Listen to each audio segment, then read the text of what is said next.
Hi, everybody, and welcome to this Vikings Now podcast. Jim Rich along with Ahmad, Hicks, and Pierre Noujaim. Vikings, this is one that you could look back at the end of the season and go, whew, boy, could have used that one, as they fall 28-22 to the Philadelphia Eagles. It wasn't so much the Eagles beating them, but it was once again the Vikings beating themselves. Do you concur, Mr. Hicks? 6 red zone opportunities, 1 score. You can never win a football game like that, especially when you turn it over 2 times. Pierre? Well, the funny thing is I believe going into the game, they were the second most penalized team in the NFL. We've talked about this all season long of how they have killed themselves with penalties. They only had 3 of them today, but 2 of them essentially negated touchdowns. Yeah, just absolutely negated touchdowns and absolutely killed them. So there was a couple of opportunities that I thought they had in the game to, like Ahmad was saying, in the red zone, you got to punch it in, get touchdowns instead of field goals. They didn't do it. That's really what cost them the game in the end. And I don't know if this was Wentz making these decisions or if it was the plays sent into him. I'm assuming since you're a backup and you're just trying to keep things on the rails, you're doing what's sent to you. Right. But you're in the red zone. You are at the, 2-yard line? Yeah. And you go 3 straight passes. 2nd and 1. Yeah. It's like, what are we doing here? Yeah. I mean, this is why we went out and got Jordan Mason. Yeah. This is why we got fatter people for the offensive line. It's like, let's just play some bully ball and score.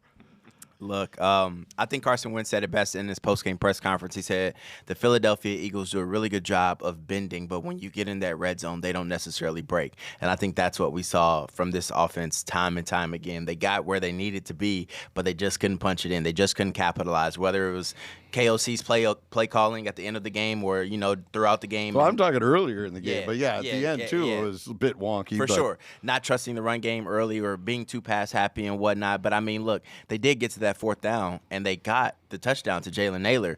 But that holding call, oh, my God, that was egregious. That was horrible. And Kevin O'Connell addressed it after the game, said that's a trap technique. He said it's pretty normal across the NFL. Like, that's a normal blocking thing. So he said he didn't see the full replay. He has to go look at the film, but I'm pretty sure when he goes to look at that film, he's going to be livid because I think the referees cost him 7 points right there. Well, yeah. Well, Blake Brindell, everybody was praising him last week. He has the snap that went to center field and then also that holding penalty. So a lot of Viking fans were burning on him today, Pierre.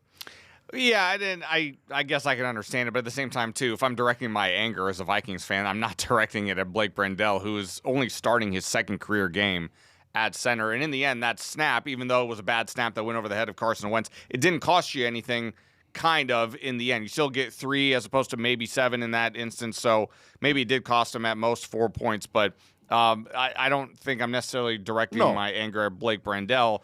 There was an opportunity in the 4th quarter when Philadelphia had, I think it was like a 3rd and 12 or a 3rd and 13 with an opportunity for Minnesota to get off the field. A.J. Brown makes a huge catch on the sideline to extend that drive, and that drive ended in points for Philadelphia to go back up 9. And that really, at that point, I thought to myself, I don't think there's any coming back from this. They did have an opportunity to do it, credit to the Vikings, but that moment of the game where Philadelphia was able to convert on a 3rd and long and extend the drive and get into the end zone again, that really, really hurt Minnesota in this game. The defense, there's a lot of things that went on here because you had the opening drive where Philadelphia just went right down the field, took off 5-6 minutes off the clock, scored a touchdown. And then after that, their next 3 possessions, 3 and out, 3 and out, 3 and out.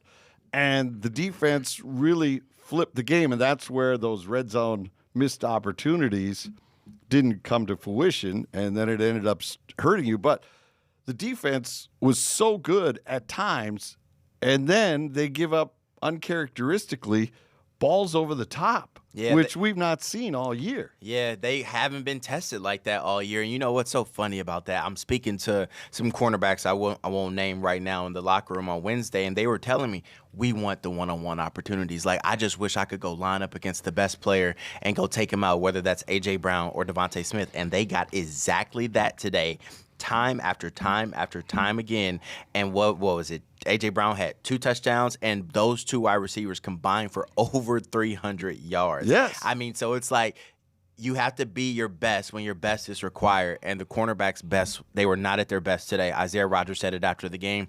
This is one of those games where you just flush it and move on. You have to move on, especially on a short week. He was like, by the time I walk out this locker room, this game will be flushed. I have to prepare myself for the next game. But he was clearly a little frustrated with himself after the game because he was one of the last players to get dressed. He was one of the last players to talk to media. And his answer was pretty much the same thing. Like, it is what it is. You just got to move on. You can't dwell on this game, etc. But, Coach Flores put him in a situation that we've seen time and time again. All-out blitz, mano-a-mano. You're on an island by yourself. Go make a play. And in that situation, in the down and distance, 3rd and 9, you want to see him playing what we say, and from the cornerback perspective, you want to play deep, then come in. Give up everything short, and then go tackle the ball carrier. You don't want to jump anything short, trying to be a hero, and then you give up the big play with nobody behind you. So, his eyes should have been in the backfield from what I understand, and if his eyes were, and if your eyes are in the backfield, you're supposed to be getting depth, and he didn't get depth. He took the slant and go, and got beat on the go. Well, and so the numbers are amazing. Mm-hmm. Smith, 9 catches, 183 yards. That 79-yard touchdown added a lot to his total. And then Brown, 4 receptions, but he ended up with 121 yards. Do you think that the Eagles purposely went after Isaiah Rodgers just because of the fact, well, they know him, right? They know his tendencies, so they probably know what he'll bite on, and singled him out this afternoon? I think it's possible, but Isaiah Rodgers has been having a pretty darn good season so far for the Vikings. But here's the deal: this is pro sports. If you're good enough to be praised, you're good enough to be criticized. And Isaiah Rodgers got absolutely burned today, not once but twice, because he was the man that was on the Devonta Smith bomb as well. He had his hips turned in the wrong direction. Smith just turned him around and beat him deep down the middle. So, and at the same time too, like Ahmad was just saying, you bite on that move from A.J. Brown in a situation that you can still possibly win the game if you get a stop there on 3rd and 9, and A.J. Brown fakes him out, goes down the sideline, makes the catch, game is over. So Isaiah Rodgers had a very tough day today, and I have no doubt that Isaiah Rodgers is going to absolutely, like Ahmad was saying, is going to flush it down the toilet because he wants to forget it because he had a bad game. Yeah. So it's in this league, it seems like it gets harder and harder to play defense year after year after year. Facts. So I don't love to pile on corners a ton because it's already hard enough to play the position as it is. But Isaiah Rodgers did not have a good game today, and he was a big reason why Minnesota wasn't able to get over the hump. I don't mean to single him out entirely like that, but these are 2 monster plays that really played a huge role in the end result. I think it was all their defensive backs in man-to-man coverage, though, if we're being honest, because the first touchdown to A.J. Brown was Josh Metellus lined up. Basically, he covered the hitch route. A.J. Brown turned it into a scramble drill. So the rule is when you run a short route and you're not open, you go deep. You give your quarterback an opportunity. He did that. He got a touchdown. Byron Murphy on the post route. He was lined up man-to-man, went in motion with A.J. Brown, got beat on the post route, and then Devonta Smith lined up against Isaiah Rodgers man-to-man again, and then Isaiah Rodgers with A.J. Brown at the end of the game. So it was those 4 plays were crucial, and I don't know the stats if you look at them, the 3rd down conversion rate for the Eagles, but it felt like wasn't much. I think they only converted 3 3rd downs, and I feel like they were 2 of all them, I think, were 3rd and long. 3rd and long, and you let Jalen Hurts get outside the pocket. And Jonathan Grenard said it after the game. He was like, "I got to get these quarterbacks down." He was like, "I'm getting there. I need to find a way to get them down." He was visibly frustrated about that, but he was like, you can't dwell on this. He was like, "You got to move on." He was like, it is what it is. It's a long season. But he took it personally like, look, I got to do better getting these quarterbacks on the ground, and then these cornerbacks don't have to cover that long. Yeah, 3 for 10 on 3rd down, 2 of 3 on 4th down by the Eagles this afternoon. Jalen Hurts, a very interesting day for him, ends up with a perfect passer rating of 158.3, 19 of 23, 326. He hasn't had a 300-yard passing game all season in his last 22 outings. So how were the Eagles able to do this? Because it seemed like Philadelphia wanted to run the ball when the game started. That long first opening drive was all on the ground for the most part until they went up top for the 7.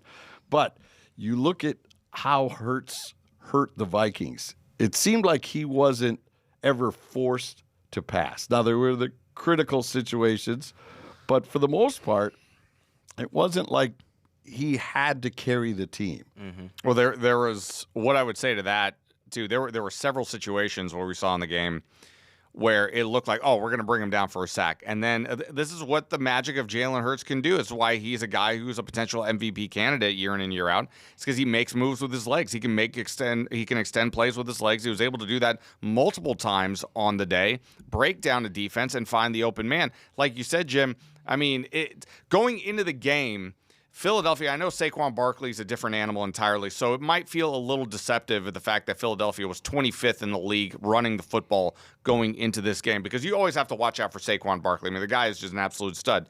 But even in that situation, knowing that way that Philadelphia has struggled to run the ball this year, yeah, I'm a little surprised at how the result ended up with Jalen Hurts over 300 yards. I definitely wouldn't have guessed that. I would not have guessed that at all, that would end up happening today. Because Philadelphia, even though they had been a little bit poor running the football this year, even overall, the offense never really felt like it's had an identity all season long. Even though they're 4-2 coming into this game, they had lost 2 in a row. But Philadelphia's offense never really felt like it's built an identity so far this season, and for them to open up the passing game the way they did today, a little bit eye-opening. Definitely a little bit eye-opening today. I was not expecting that today from Philadelphia. I'm like Pierre. I wasn't expecting the Eagles to have, Jalen Hurts to go over 300 yards passing, but I was expecting some opportunities. And when you have one-on-one opportunities between a cornerback and a wide receiver, advantage typically goes to the wide receiver. If it's one-on-one, you got a lot of space. Quarterback just has to put the ball in the area. You can either make a play, draw a flag, all those things. But when I'm speaking to Isaiah Rodgers on Wednesday, before this game, he's like, look, we have to stop the run. If we stop the run, it's going to fall down to the defensive backs, and it's going to be our job to make sure that we bring this game home. That's exactly what happened. They stopped the run. They shut down Jalen Hurts running the ball. They shut down Saquon Barkley running the ball and Tank Bigsby. And the defensive backs had to make plays, and they just didn't. And then it's like, you know what? All right, we're sending pressure. We're getting beat in man, blah, blah, blah. So let's go to zone. So then when they go to zone, well, here come these digs and these deep crossers. And Jalen Hurts was standing in the pocket and delivering dimes to Devonta Smith over the middle. So, it's like I spoke with one corner after the game. I said, look, that all-out blitz, I said, is that the right call at the end of the game? Not to question Brian Flores. And he said, look, that play has won a lot of games here. He said that play has made a lot of money. He was like, so it's kind of like you saw what Jalen Hurts was doing. He had a lot of time to pass. He was like converting those long third downs. So he's like, danged if you do, danged if you don't. He said, if Isaiah Rodgers gets that stop or gets a PBU, Brian Flores looks like a hero. He said, but we didn't get that stop. So everyone's going to point the finger at Brian Flores and question why he ran that defense. But he's like, you really can't question it because it's garnered a lot of success in the last couple of years. He was like, so you kind of like you live by, your decision to blitz, all-out blitz, and you die by that decision sometimes. That's just the game of football. Carson Wentz, 26 of 42, 300 yards. But there were times that he almost looked lost. Yeah. How he didn't account for that linebacker over the middle that took Well, it he for did the have pick Jalen six. Carter barreling down. Got drilled. Yeah, Jalen Carter. If you see Jalen Carter coming at you 2 steps away, you're trying to get rid of the ball too. So I kind of understand that. Kevin O'Connell said, okay, but how about the intentional grounding where he just threw the ball Which on the was ground? a major penalty that really could have in the red potentially zone. killed their drive. It's like, 8-yard loss. what was that? I mean, think they showed C.J. Ham standing there having a picnic. He was wide open over in the flat, or just throw it out of the end zone. I mean, I think maybe just he was probably throwing it on the ground. It's like he was probably thinking Jordan Mason would have been there, a little closer to the line of scrimmage or where he threw it, then they would have, not called that. But Jordan Mason went on a blitz pickup, and so he was kind of the extra tackle on the end of the line of scrimmage and whatnot. But Carson has to play better. He said that. And then I'll just throw the other big error out there, the interception that looked like a punt. I mean, that's what Kevin O'Connell said. It was somewhat like a punt. He said he thought he had it down there, but he was like, got to set his feet, make that throw. You don't want to see him make that throw. I think it was second down when he did that. Right. Yeah. So it was a chance for them to keep driving, and you gave them, points out of that drive. And that pick six, Kevin O'Connell said that basically, when it comes to number 18, Justin Jefferson, if it ever looks too good to be true, it probably is. And what he said was they had a man look. The linebacker was at the line of scrimmage. They assumed he was coming. And he said had he just waited one click longer and let Justin get to that second window, probably would have been a big play. But when you got Jalen Carter barreling down at you don't have a chance to get to that second window. But Carson said that's the play that he has to eat. You got to hold on to that football. Said by the time he threw it, he didn't see the guy until afterwards, and then he looked up at the scoreboard and he was running the other way, and he said that's never a good feeling. So, it's easy to look at the replay and see C.J. Hams out there and stuff like that, but big Jalen Carter, Jordan Davis, those guys coming around that, man, up the middle, everything speeds up. No doubt about it. So, where's the jury on Wentz? We saw social media light up. Get Max dusted off. Let's go. They wanted him in the second quarter. What do? Short week Thursday. J.J. McCarthy practiced, limited. He's not going. We've got a short window here. What do? He goes against his old college coach. He would know how to handle what is going to get thrown at him by his coach, right? No. He hasn't played many games in the NFL, and his coach probably would know how to stop him better than he would know how to beat his coach. Pierre? I think if he's deemed healthy enough to play, he should play. That's what I think. I think if he is deemed healthy enough to play, he should be the starter when the Vikings take on the Chargers on a short week. And I know it's a short week, but I'm skeptical that he will be healthy enough to be deemed able to play. But I'm not going to go as far as to say I think you need to dust off Max Brosmer and have Max Brosmer make his first career NFL start on a Thursday night game on the road in Los Angeles. That seems to me like a recipe for disaster. Not that I don't have some sort of confidence in Max, but at the same time, too, this is kind of the road that we've been on with Carson Wentz. It's a roller coaster ride. Sometimes it's really good, and sometimes it's really bad. And even though he threw 2 first-half interceptions, the Vikings were still in a position to win this game. If T.J. Hockenson, if his catch in the end zone is deemed a catch, this could be a completely different story of this game at this point. So I still have the same opinion of Carson Wentz now as I did a month ago. I don't feel like he's done enough to win the starting job, but I don't feel like he's been enough of a problem as to why the Vikings aren't winning games like this. It's kind of, you're kind of caught in the middle a little bit with Carson Wentz. But if the solution is turn it over to Max Brosmer to start on Thursday night, sorry, I'm not going that far. I'm not ready to go that far just yet. And that's why I say if J.J. McCarthy is deemed healthy enough to play on Thursday. You host the PJ Flex show. I do. He's maroon and gold. Yeah, I know. He's your guy. I think purple and gold. I think Max with some seasoning might have an interesting NFL career because he's a smart kid. We were talking about it in the preseason. I turned to both of you at one point in that preseason game. I said, "Where was this throw?" All of his collision. PJ, where was this? A couple of throws I saw that I did not see throughout the entire collegiate season. But I'm not ready to turn the offense over to Max Brosmer just yet. No, I'm not ready to do that. I think what we've been saying out of Carson is a backup quarterback.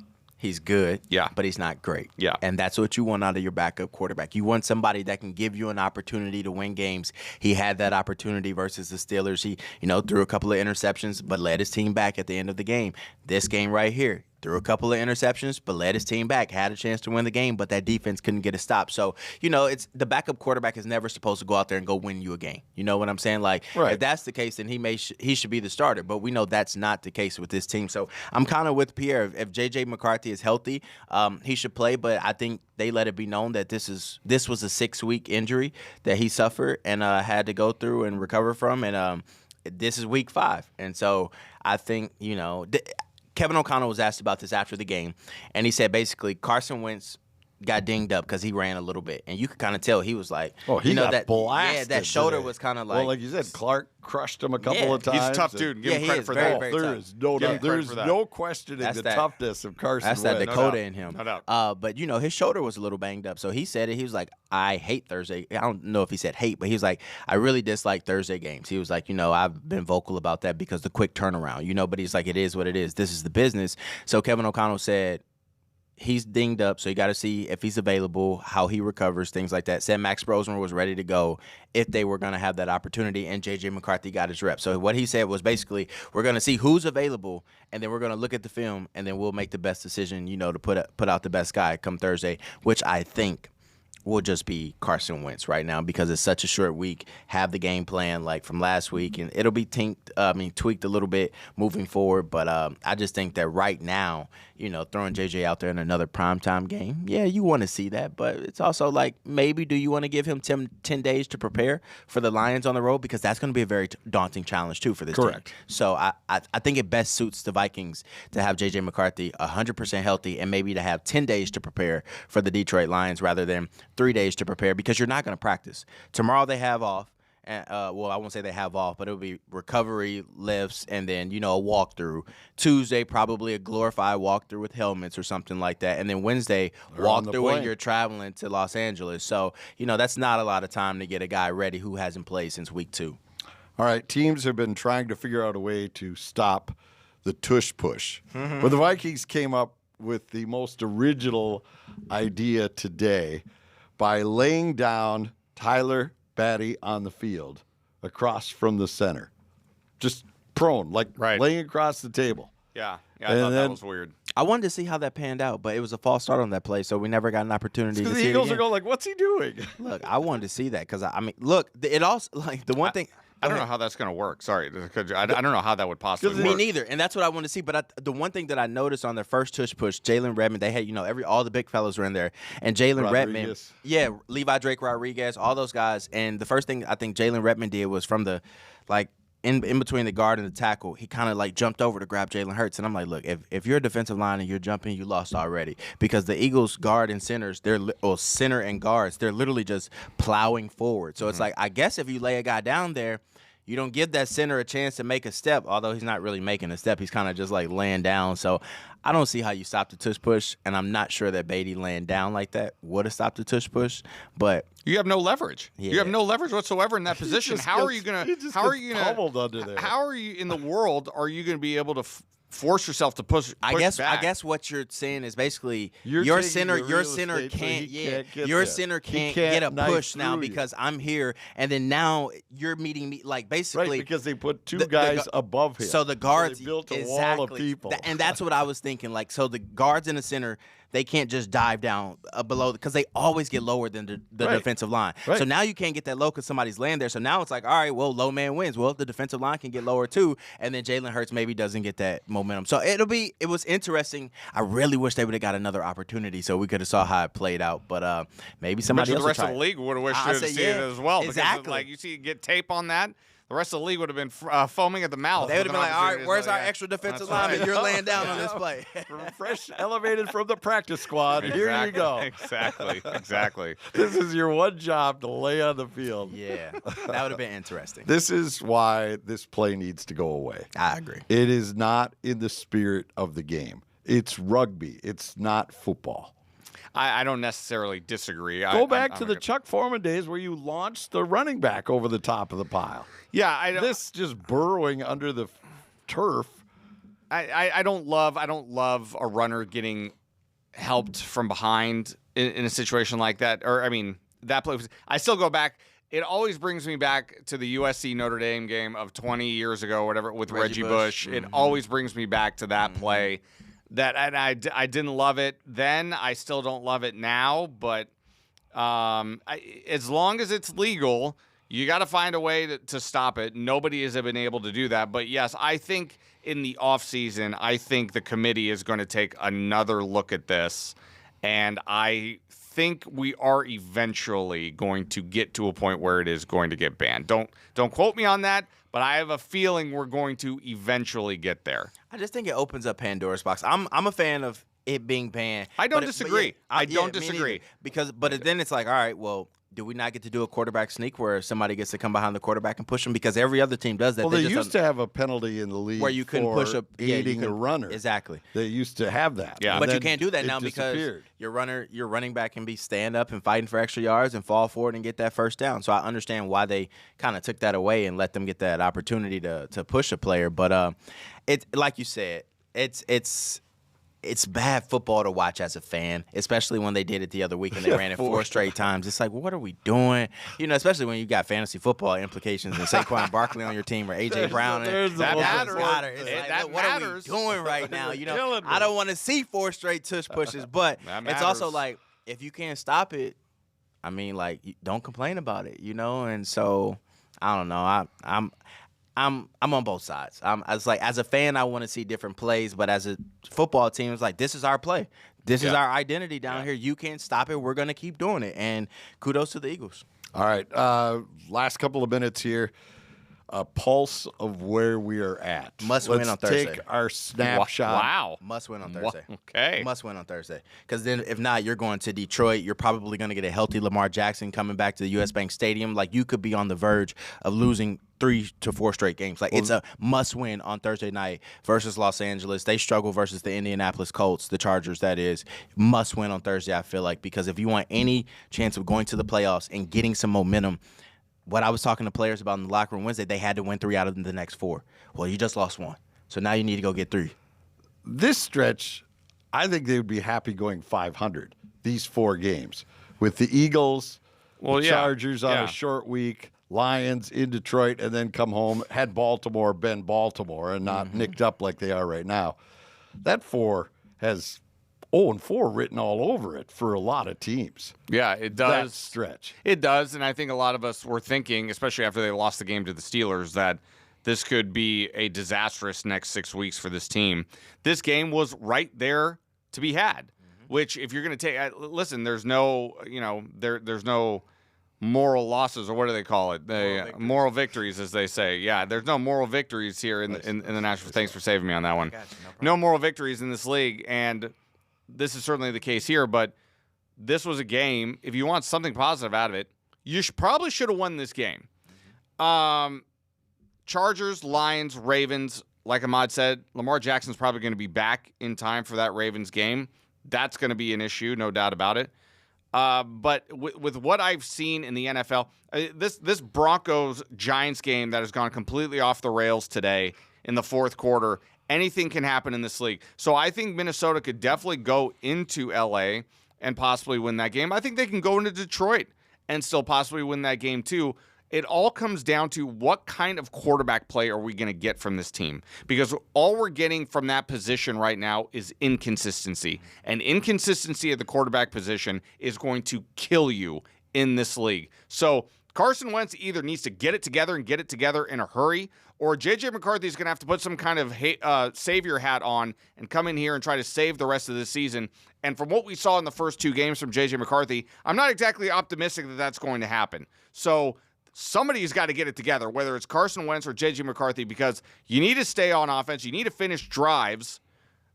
And something has got to give with this team in terms of the quarterback, because that's the only way, in my opinion, that this team can go into places like Detroit and beat teams like Baltimore with Lamar Jackson. You got to get more consistent quarterback play. Agreed. I think they have, when they win, they play complimentary football. When they lose, they don't play complimentary football. But what I do notice about the Vikings schedule, every time they lose, they bounce back with a win. So I think next week, must win, this Thursday, not even next week, 3 days from now, 4 days from now. It's a must win for them, because then you get a chance.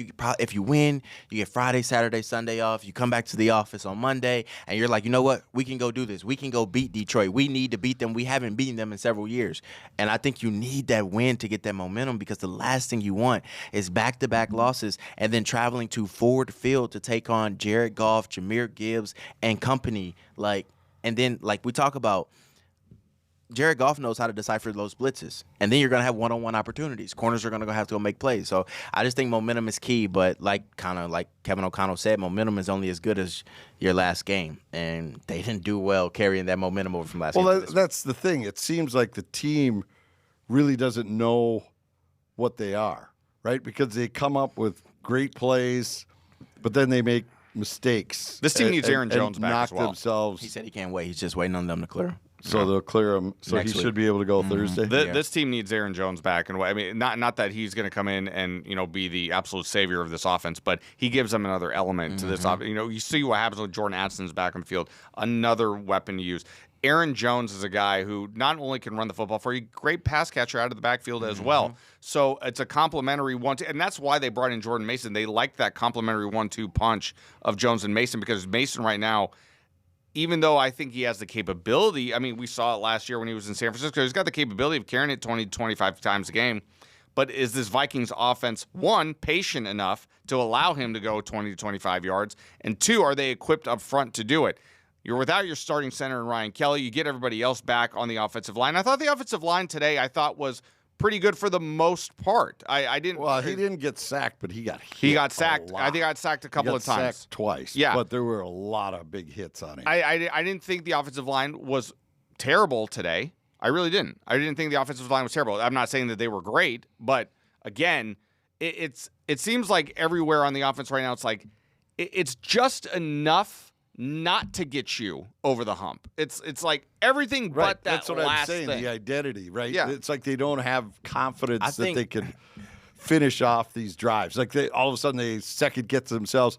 We've ran the ball all the way down here, but now we're at the 2 and we're going to throw it 3 times. Like, wait, why? I think it's like Pierre said. It's just inconsistent quarterback play because Justin Jefferson said it after the game when asked about their identity. He said, we have talented players all over this field offensively. Absolutely. He was like, but he it's was like, not coming together. Yeah, he was like, we know how to go make plays, and I think it falls back to what Pierre said, inconsistent quarterback play. If you had a quarterback that could just get his guys to football, make the right read. I mean, because there was what do we have a year ago? I know, but he probably wouldn't have crazy. Will Fries, probably wouldn't have Donovan. Well, you probably would have Donovan Jackson, but Could probably have don't Daniel Jones Could have hanging around or here. Aaron Rodgers. Yeah, you or know, Aaron Rodgers for cheap too. possible. I don't know how cheap, but yeah. Well, he went. What did he sign? 10 mil at Pittsburgh? I think it wasn't much more than 10 million. I think it was 10 million. I mean, yeah, good storylines for sure. But they are riding with their guy J.J. McCarthy, and J.J. McCarthy needs to step up and play good football. Win, But and if he every comes back. other position in the NFL is challenged.